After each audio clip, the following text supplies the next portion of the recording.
وما ادراک مل قارعہ، القارعہ اس کا ترجمہ کیا اعلیٰ حضرت نے دل دہلانے والی. مل قارعہ، کیا وہ دل دہلانے والی؟ وما ادراک مل قارعہ، اور تم نے کیا جانا کیا ہے وہ دل دہلانے والی؟ 3 بار ایک ہی بات، القارعۃ مل قارعہ وما ادراک مل قارعہ. علماء بڑا پیارا اس میں جواب دیتے ہیں کہ قرآن کا ایک بہت خوبصورت اسلوب ہے، اسٹائل ہے قرآن کا، کہ جب کسی بات پر انفسائز کرنا ہوتا ہے، تاکید دلانی ہوتی ہے، توجہ درکار ہوتی ہے، تو قرآن یہ انداز اختیار کرتا ہے. کلام اللہ کا یہ انداز ہے کہ لوگ خوب توجہ کریں. دیکھو بڑی اہم بات ہونے جا رہی ہے. اسی طرح کا انداز آپ کو سورہ قدر میں ملتا ہے.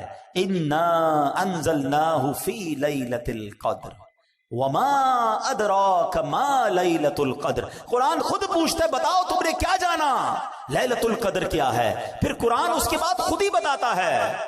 قرآن گویا بتاتا ہے کہ لیلۃ القدر کیا ہے. بالکل اسی طرح یہاں یہ انداز ہے کہ تم نے کیا جانا، کیا ہے دل دہلانے والی. اب القارعہ کس کو کہتے ہیں؟ مفسرین لکھتے ہیں کہ قارعہ قیامت کے ناموں میں سے ایک نام ہے. یہ لفظ کرعن سے بنا ہے. ایک چیز کو دوسری چیز پر اس زور سے مارا جائے کہ اس سے گرجدار آواز پیدا ہو، اس کو کرعن کہتے ہیں. یہ آواز جتنی زوردار اتنی ہی دل دہلانے والی ہوتی ہے. اگر آدمی غفلت میں ہو، اپنے دھیان میں بیٹھا ہو اور اچانک کوئی آواز آ جائے، مثال کے طور پہ اللہ نہ کرے کچھ زوردار دھماکہ سنائی دے، ہمارا دھیان کہیں اور ہو، فوراً انسان گھبرا جاتا ہے. گاڑی میں جا رہا ہے، کوئی بڑا ہارن بجا دے، بندہ ہل جاتا ہے. اچانک آنے والی آواز جو ہے وہ دل دہلا دیتی ہے.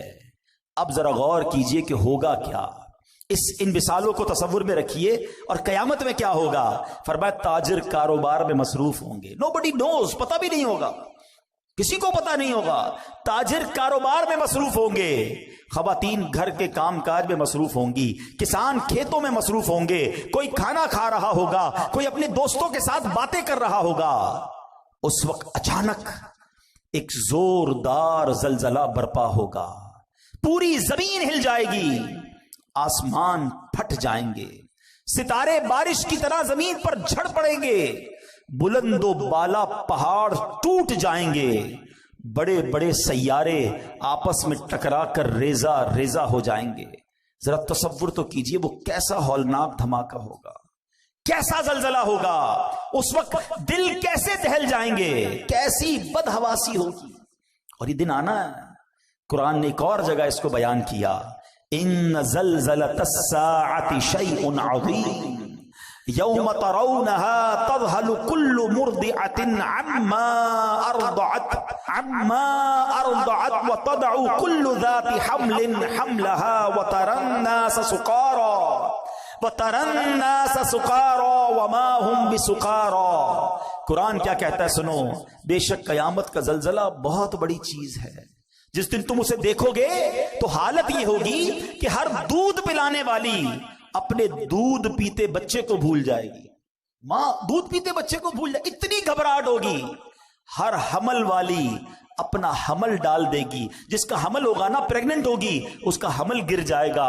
اتنا خطرناک وہ خوف ہوگا. فرمایا تو لوگوں کو دیکھے گا جیسے نشے میں ہیں، حالانکہ وہ نشے میں نہیں ہوں گے. بدحواسی ہوگی، گھبراہٹ ہوگی. یہ قیامت کا سینیریو ہے، یہ قیامت کا حال ہوگا. یہ ہے قارعہ. جبھی قرآن کہتا ہے وما ادراک مل قارعہ، تم نے کیا جانا، تمہیں کیا معلوم قارعہ کیا ہے. اب ذرا غور کیجئے گا، قرآن نے صرف 3 آیتوں میں ایک منظر کشی کی کوسچن کریٹ کیا.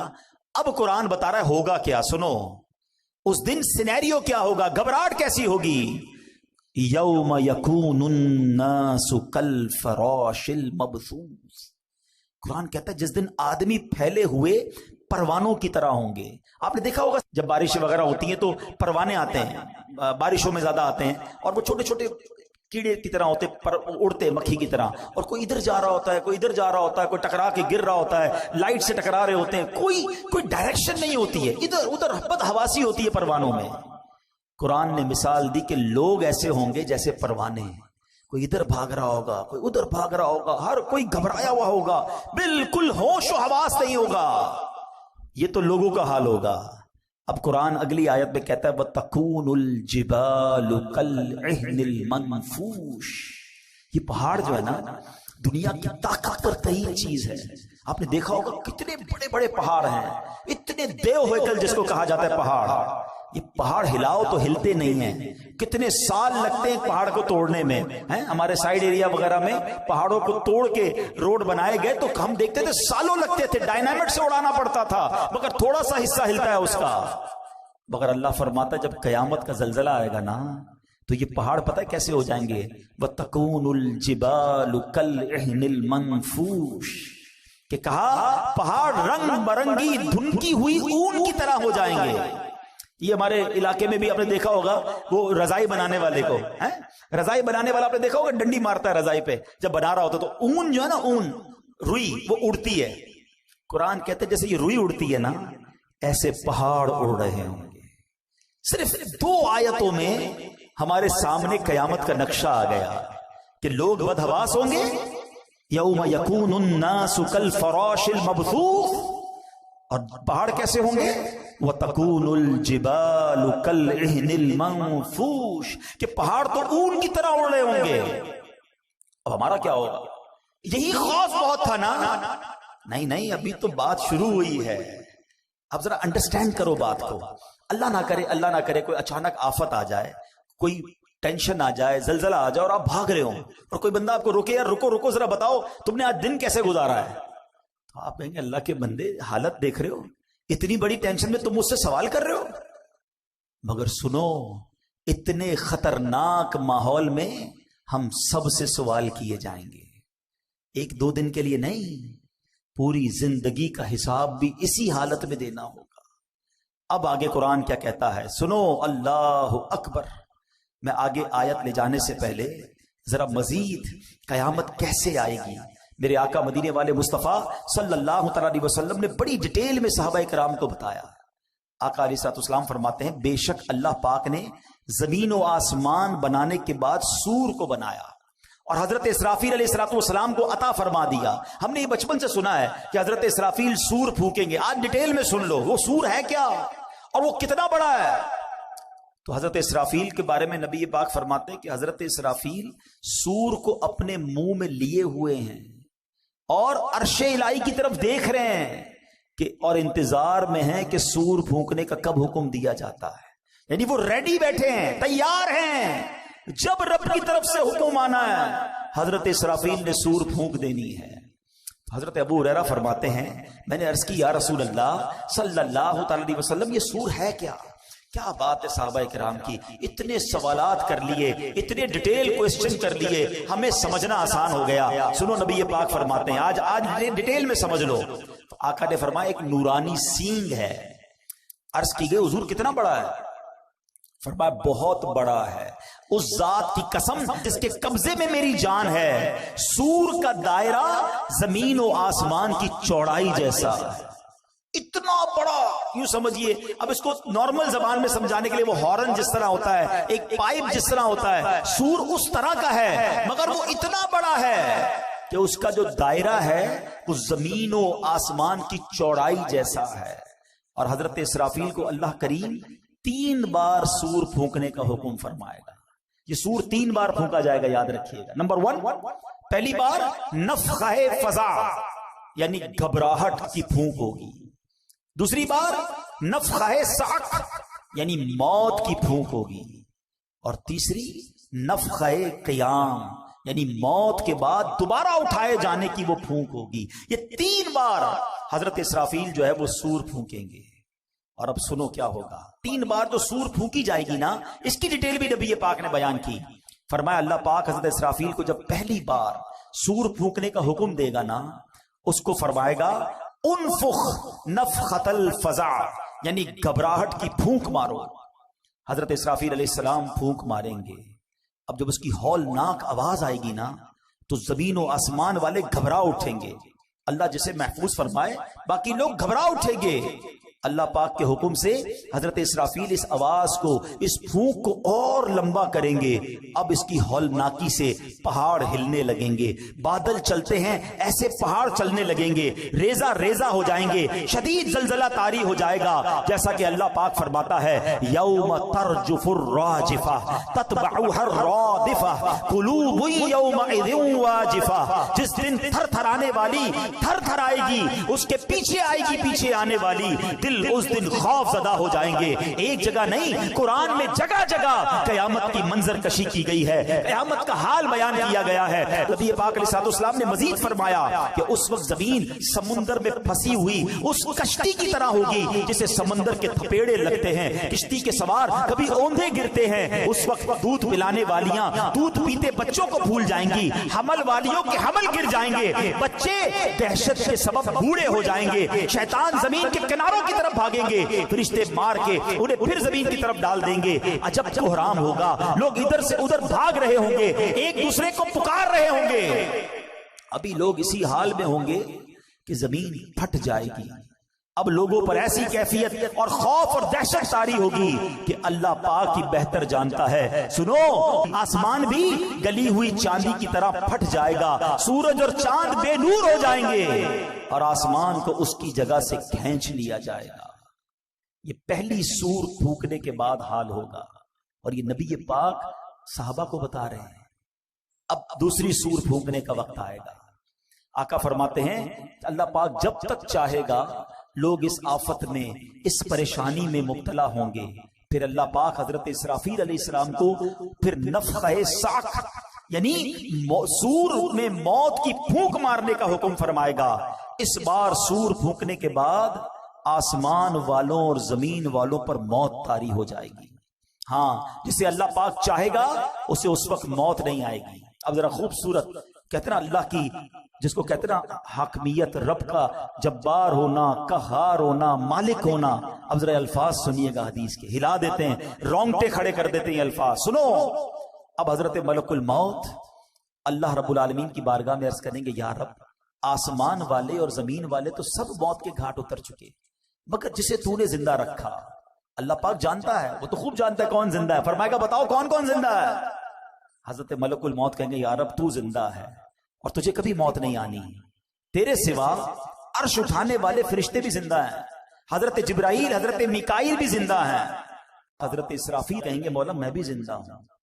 اب حضرت جبرائیل اور حضرت میکائیل پر بھی موت طاری کر دی جائے گی، وہ بھی موت کا مزہ چکھیں گے. پھر ملک الموت عرض کریں گے اے مالک، جبرائیل اور میکائیل بھی موت کا ذائقہ چکھ چکے. اللہ فرمائے گا اب کون زندہ ہے. حضرت اسرافیل کہیں گے مولا تو زندہ ہے جسے کبھی موت نہیں آنی، اور مولا عرش اٹھانے والے فرشتے زندہ ہیں اور میں زندہ ہوں. اللہ اکبر.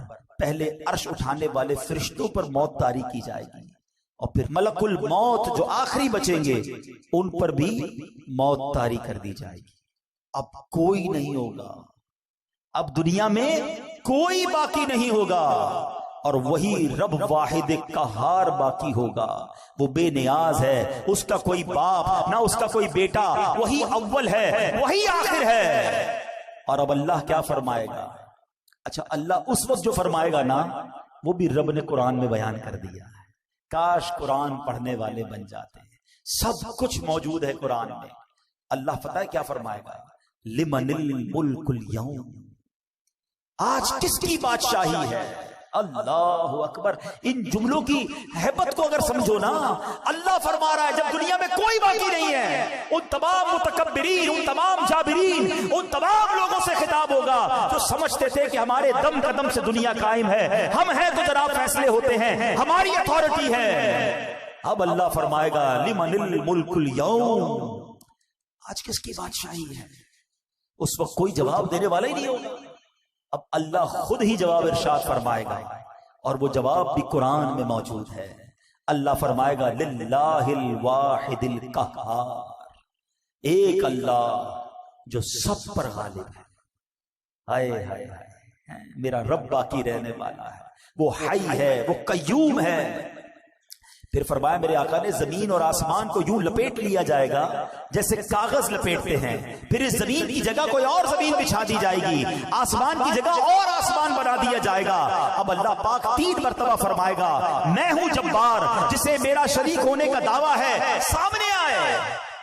آج دنیا میں کئی لوگ معاذ اللہ اللہ کے سامنے اور غیر اللہ کی عبادت کرتے ہیں، اس وقت رب ارشاد فرمائے گا کون ہے میری شرکت کا دعویٰ دار، آ جائے میرے سامنے۔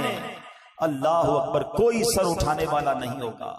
مخلوق کو اب اس نئی زمین پر ڈال دیا جائے گا، جو پہلے قبروں میں تھے اب نئی زمین کی قبروں میں ہوں گے، جو پہلے زمین کی سطح پر مرے ہوئے تھے اب نئی زمین کی سطح پر مرے ہوں گے۔ اب ایک قیامت کا نیا نقشہ بن جائے گا۔ آخری نبی رسول ہاشمی صلی اللہ تعالی علیہ وسلم اپنا پرسوز بیان جاری رکھتے ہوئے مزید فرماتے ہیں، اب اللہ پاک فرمائے گا عرش اٹھانے والے فرشتے زندہ ہو جائیں۔ رب نے فرمانا ہے نا، وہ فرشتے زندہ ہو جائیں گے، حکم ہوگا جبرائیل اور میکائیل زندہ ہو جائیں، وہ بھی زندہ ہو جائیں گے۔ اب اللہ پاک حضرت اسرافیل کو حکم دے گا مرنے کے بعد اٹھائے جانے والی سور پھونکو۔ اب حضرت اسرافیل تیسری بار سور پھونکیں گے اور اس سے تمام روحیں نکل آئیں گی۔ اللہ پاک فرمائے گا میری عزت و جلال کی قسم، اب ساری روحیں اپنے جسموں میں چلی جائیں، تمام روحیں اپنے جسموں میں چلی جائیں گی۔ اب زمین کھلے گی اور آقا فرماتے تم سب اللہ پاک کی بارگاہ میں حاضر ہو جاؤ گے۔ اور یہ بات بھی رب قرآن میں فرماتا ہے مہطعین الی الداع یقول الکافرون ھذا یوم عسر، اس بلانے والے کی طرف دوڑتے ہوئے کافر کہیں گے یہ بڑا سخت دن ہے، یہ ہے قارعہ، القارعۃ مل قارعہ، یہ ہے قیامت۔ اچھا، جو قیامت کا حساب کتاب ہے نا وہ تو تیسری بار اٹھنے کے بعد معاملہ شروع ہوگا۔ یہ تو قیامت طاری ہونے کا منظر تھا کہ قیامت طاری کیسے ہوگی، اس میں دنیا سے لوگ جائیں گے کیسے، کیسے سور پھونکی جائے گی اور پھر دوبارہ اٹھایا جائے گا۔ حساب و کتاب، میزان کا معاملہ، پل صراط کا معاملہ، یہ تو تیسری باری سور پھونکنے کے بعد ہوگا۔ مگر قرآن ہمیں سمجھا رہا ہے کہ دیکھو وہ دن آنے والا ہے، اس دن کی تیاری کر لو۔ اور وہ دن کیسا ہوگا؟ اللہ اکبر، قیامت 50,000 سال کا دن ہے۔ میدان محشر کی گرمی کیسی ہوگی کہ پہلے لوگوں کے جسم سے پسینہ نکلے گا اور 70 گز زمین میں جذب ہوگا، اور اس کے بعد زمین اور پسینہ نہیں پی سکے گی، تو پھر یہ پسینہ اوپر اٹھے گا، کوئی اپنے ٹخنوں تک پسینے میں ہوگا، کوئی گھٹنے تک ہوگا۔ کچھ گناہگار تو ایسے ہوں گے جو اپنے ہی پسینے میں ڈبکیاں کھا رہے ہوں گے۔ اب اس کیفیت میں کیا ہوگا؟ اللہ اکبر۔ کبھی گرمیوں کے دن ہوں، کام کاج سے ہم گھر پہنچے اور پسینہ ٹپک رہا ہو، جیسی دروازے میں داخل ہو گھر والے کہے ذرا رکو رکو 5-6 باتیں پوچھنی ہیں، ہم کیا کہتے ہیں؟ نہیں ابھی سوال نہیں کرو، مجھے سانس لینے دو، بہت گرمی ہے، تھوڑا فریش ہونے دو پھر بات چیت کرنا۔ ہم کبھی بھی پسند نہیں کرتے کہ گرمی میں، فرسٹریشن میں، ٹینشن میں ہم سے کوئی سوال کرے، مگر قرآن کہتا ہے اس وقت سوال بھی کیسا ہوگا اور رزلٹ کیا آئے گا؟ فَأَمَّا مَن ثَقُلَتْ مَوَازِينُهُ فَهُوَ فِي عِيشَةٍ رَاضِيَةٍ۔ قرآن کہتا ہے بہرحال جس کے ترازو بھاری ہوں گے وہ تو پسندیدہ زندگی میں ہوگا، مزے میں ہوگا۔ جس کی نیکیاں زیادہ ہو گئیں اسکیل لگایا جائے گا، وہ مزے میں ہوگا۔ اللہ اکبر۔ اور مزے میں کہاں ہوگا؟ وہ جنت میں ہوگا۔ آؤ کچھ جنت کے بارے میں بھی سن لو، بڑی خوفناک باتیں ہوئی ہیں، کچھ دل کو ڈھارس والی باتیں بھی سن لو۔ جنت وہ مقام ہے جو اللہ نے ایمان والوں کے لیے بنایا ہے۔ جنت میں وہ نعمتیں ہیں جو کسی آنکھ نے دیکھا نہیں ہے، کسی کان نے سنا نہیں ہے، بلکہ کسی دل کا خیال بھی نہیں گزرا۔ یہ جو دل کا خیال نہیں گزرا نا، جو پڑھے لکھے سمجھدار ہوں گے میری بات ذرا سمجھیں گے۔ امیجنیشن کس کو کہتے ہیں؟ بندہ خیال میں تو بہت کچھ سوچ سکتا ہے نا۔ آج آپ کو کوئی بتاتا ہے یار فلاں محل سونے کا محل ہے اور فلاں ملک کا بادشاہ ہے، اس کے محل میں طرح طرح کی نعمتیں ہیں، تو ہم اس کے بارے میں سوچتے ہیں، انٹرنیٹ پر تصویریں بھی آ جاتی ہیں، مگر اللہ کے حبیب فرما رہے ہیں جنت وہ ہے جس کا سوچ بھی نہیں سکتے ہو۔ تو سوچو پھر ہوگی کیسی؟ جہاں دماغ کی سوچ نہ پہنچ سکے اس کے بعد وہ نعمتیں کیسی ہوں گی؟ فرمایا دل کا گمان بھی نہیں گزرا. جنت میں دیواریں سونے چاندی کی اینٹوں سے اور مشک کے گارے سے بنی ہوئی ہیں. جنت میں 4 دریا ہیں، ایک پانی کا، دوسرا دودھ کا، تیسرا شہد کا، چوتھا پاکیزہ شراب کا. اور ان دریاؤں میں سے نہریں نکل کر ہر محل کے نیچے سے، ہر جنتی کے گھر سے نیچے سے نکل رہی ہیں. اہل جنت کو ہر قسم کے لذیذ کھانے ملیں گے، جو چاہیں گے فوراً ان کے سامنے موجود ہوگا. پانی کی خواہش ہوگی، جتنی خواہش ہوگی اتنا ہی ان کے مطابق پانی، دودھ، پاکیزہ شراب اور شہد کے کوزے خود بخود ان کے ہاتھوں میں آ جائیں گے. جنت میں کوئی نجاست نہیں ہے، نہ گندگی ہے، نہ تھوک ہے، نہ ریت ہے، نہ بدن کی میل ہے. سنو، ہر جنتی کے لیے کم از کم 10,000 خادم ہوں گے. ہر خادم کے ہاتھ میں چاندی کا پیالہ ایک ہوگا، دوسرے ہاتھ میں سونے کا پیالہ ہوگا. ہر پیالے میں طرح طرح کی نعمتیں ہوں گی. جنتی شخص نعمتیں کھاتا جائے گا، لذت بڑھتی جائے گی. یہ بھی بڑی کمال کی بات ہے، سمجھدار لوگ سمجھیں گے. بڑی بھوک لگی ہو سکتا ہے ابھی بھی لگی ہو کسی کو، تو بات جلدی سمجھ آئے. بڑی بھوک لگی ہو اور آپ کی پسندیدہ چیز آپ کے سامنے رکھ دی جائے. جو لذت پہلے دوسرے چوتھے نوالے میں ہے وہ چھٹے ساتویں میں نہیں رہتے. 8-10 نوالوں کے بعد تو نارمل ہو جاتا ہے، کیونکہ اب پیٹ بھرنے لگ گیا ہے. اب وہ لذت نہیں ہے، اب صرف بندہ کام پورا کر رہا ہے کہ چلو کھانا کھا رہا ہوں، کھا تو لوں. لذت شروع کے نوالوں میں تھی. جنت میں ایسا نہیں ہوگا. فرمایا جتنا کھاتا جائے گا اس میں لذت جو ہے وہ بڑھتی ہی چلی جائے گی. ہر نوالے میں 70 ذائقے ہوں گے، ہر ذائقہ پہلے سے جدا ہوگا. جنتیوں کے لباس پرانے نہیں ہوں گے، ان کی جوانی فنا نہیں ہوگی، ہمیشہ ہمیشہ جنت میں رہیں گے.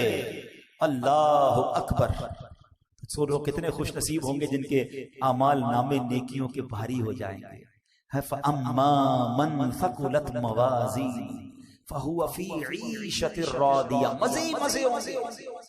لیکن آگے قرآن ڈرا رہا ہے، سمجھا رہا ہے زندگی کیسے گزارنی ہے. سنو، وَأَمَّا مَنْ خَفَّتْ مَوَازِينُهُ فَأُمُّهُ هَاوِيَةٌ.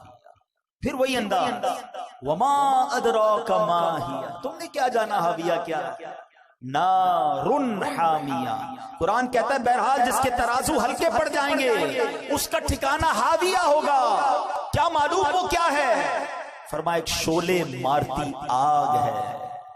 جنت کی تعریف، جنت کی ڈیفینیشن سن لی نا، آؤ کچھ جہنم کے بارے میں بھی سن لو. تیاری کرو جنت کی، بچاؤ اپنے آپ کو جہنم کی آگ سے. ہم میں سے کوئی بھی وہ عذاب برداشت نہیں کر سکے گا. جہنم اللہ پاک کے قہر و غضب کا مقام ہے. جہنم کی آگ نہایت گرم ہے. حدیث پاک میں آتا ہے یہ دنیا کی آگ جہنم کی آگ کے 70 اجزاء میں سے ایک جز ہے.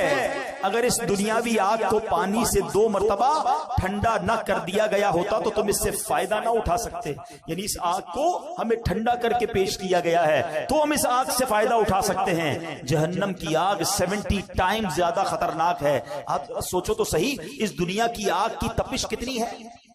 خالی دنیا میں چولہے کی آگ نہیں ہے، ایسی آگ ہے جب آتش فشاں پڑتا ہے تو بتایا جاتا ہے کتنے ہزار فارن ہائٹ وہ آگ نکلتی ہے، لوہے کو پگھلا دیتی ہے، شہروں کے شہر تہس نہس ہو جاتے ہیں. اتنی خطرناک آگ دنیا میں موجود ہے. اور جہنم کی آگ اس سے 70 گنا زیادہ خطرناک ہے. دنیا کی آگ اللہ پاک سے دعا کرتی ہے کہ اللہ پاک مجھے جہنم کی آگ میں دوبارہ نہ لوٹانا. آگ پناہ مانگتی ہے جہنم کی آگ سے. حضرت جبرائیل پیارے آقا علیہ الصلوۃ والسلام کی خدمت میں قسم اٹھا کر کہا انہوں نے کہ اگر جہنم کو سوئی کے ناکے کے برابر کھول دیا جائے تو تمام زمین والے اس کی گرمی کے سبب مر جائیں. روایت کے مطابق جہنم کی آگ 1000 سال تک دھکائی گئی یہاں تک کہ وہ سرخ ہو گئی، پھر 1000 برس تک دہکائی گئی یہاں تک کہ سفید ہو گئی، پھر 1000 برس تک بھڑکائی گئی یہاں تک کہ سیاہ ہو گئی.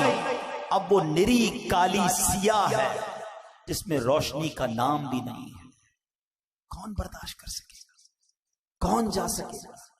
یہ کیسا شیطان مردود ہے، نہ جنت کا شوق بڑھانے دیتا ہے نہ جہنم کا خوف آنے دیتا ہے. کرونا وائرس کا خوف ہے، دیکھا نہیں ہم میں سے کسی نے.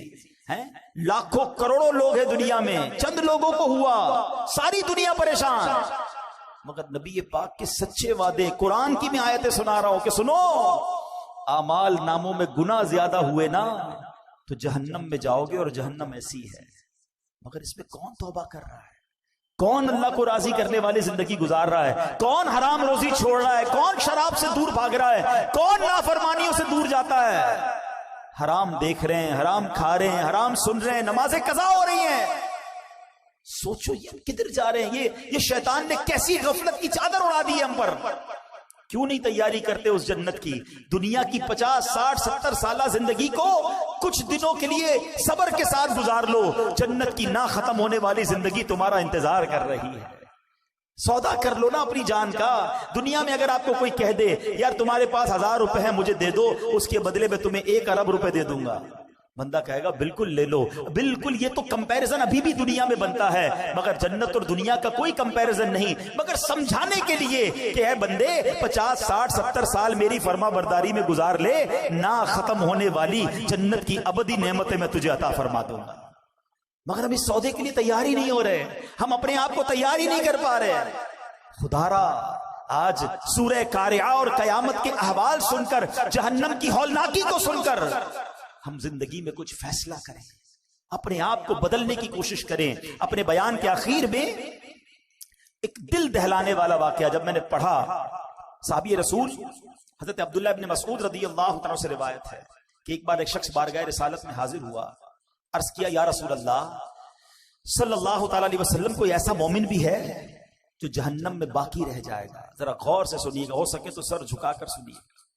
فرمایا ہاں، ایک شخص جو جہنم کے گہرے گھڑے میں ہوگا اور اونچی آواز سے یا حنانو یا منان پکار رہا ہوگا.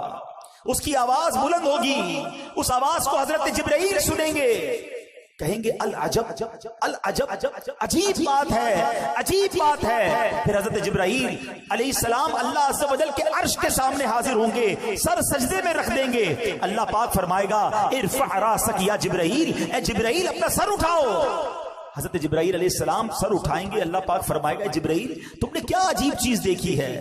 عرض کریں گے یا اللہ میں نے ایک آواز سنی ہے، کوئی شخص جہنم کے گہرے گھڑے میں یا حنان یا منان پکار رہا. اللہ پاک فرمائے گا جبرائیل مالک یعنی داروغہ جہنم کے پاس جاؤ اور انہیں کہو کہ وہ بندہ جو یا حنان یا منان پکار رہا ہے اسے جہنم سے نکال لاؤ. حضرت جبرائیل علیہ السلام جہنم کے دروازے پر تشریف لے جائیں گے، دستک دیں گے، حضرت مالک باہر آئیں گے. حضرت جبرائیل علیہ السلام انہیں اللہ پاک کا حکم سنائیں گے. حکم سن کر حضرت مالک علیہ السلام جہنم کے اندر جائیں گے. ہمارے پیارے آقا علیہ السلام نے فرمایا جیسے ماں اپنے بچوں کو پہچانتی ہے، حضرت مالک ایسے ہی جہنم کو پہچانتے ہیں. اس کے باوجود آپ یا حنان یا منان کہنے والے شخص کو تلاش نہیں کر پائیں گے. باہر تشریف لائیں گے، حضرت جبرائیل سے عرض کریں گے اے جبرائیل جہنم نے گہرا سانس لیا ہے، اس لیے کون سی چیز پتھر ہے، کون سی چیز لوہا ہے اور کون انسان ہے اس کی پہچان نہیں ہو رہی. حضرت جبرائیل پھر اللہ کی بارگاہ میں سجدہ کریں گے. اللہ پاک ارشاد فرمائے گا اے جبرائیل سر اٹھاؤ، تم یا حنان یا منان کہنے والے کو کیوں نہیں لائے؟ جبرائیل عرض کرے کہ مولا داروغہ جہنم حضرت مالک نے بھی معذرت کر لی ہے، کہتے جہنم نے سانس لیا ہے، اس کی وجہ سے پتھر لوہے اور انسانوں کے درمیان کوئی فرق نہیں بچا. اللہ گویا سبھی جل کر جس کو کہنا کوئلہ بن چکے، کسی چیز کی پہچان نہیں ہو پا رہی ہے.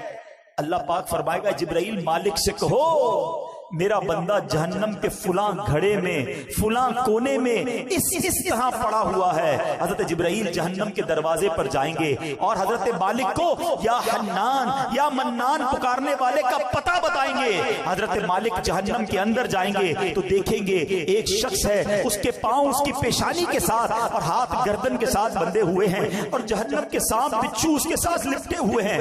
حضرت مالک اس کی زنجیریں توڑ دیں گے اور جہنم سے نکال کر حضرت جبرائیل علیہ السلام کے حوالے کر دیں گے. حضرت جبرائیل اسے عرش الہی کے سامنے لے کر حاضر ہوں گے، سر سجدے میں رکھیں گے. اللہ پاک فرمائے گا اے جبرائیل سر اٹھاؤ. جبرائیل علیہ السلام سر اٹھائیں گے. اب اللہ پاک اس بندے سے فرمائے گا اے میرے بندے کیا میں نے تیری بہترین تخلیق نہیں کی تھی؟ کیا میں نے تیری طرف رسول نہیں بھیجے تھے؟ کیا ان رسولوں نے تمہیں میری کتاب نہیں سنائی تھی؟ کیا میرے رسولوں نے تجھے نیکی کا حکم نہیں دیا تھا؟ تجھے برائی سے منع نہیں کیا تھا؟ وہ بندہ ساری باتوں کو مانے گا، اقرار کرے گا، یا اللہ تو نے میری بہت اعلیٰ تخلیق فرمائی، تیرے رسول بھی تشریف لائے، انہوں نے تیرے احکام بھی سنائے، اللہ پاک فرمائے گا پھر تو نے فلاں فلاں گناہ کیوں کیے؟ وہ عرض کرے گا یا اللہ میں نے اپنی جان پر ظلم کیا جس کی سزا میں مجھے جہنم میں ڈال دیا گیا، اللہ اس کے باوجود میری امید نہیں ٹوٹی، مجھے تیری رحمت سے امید تھی، اسی لیے میں یا حنان یا منان پکارتا رہا، مولا تو نے اپنے فضل سے مجھے جہنم سے نکالا ہے، یا اللہ مجھ پر رحم فرما دے۔ اللہ پاک فرمائے گا اے فرشتوں گواہ ہو جاؤ، میں نے اس بندے پر رحم کیا اور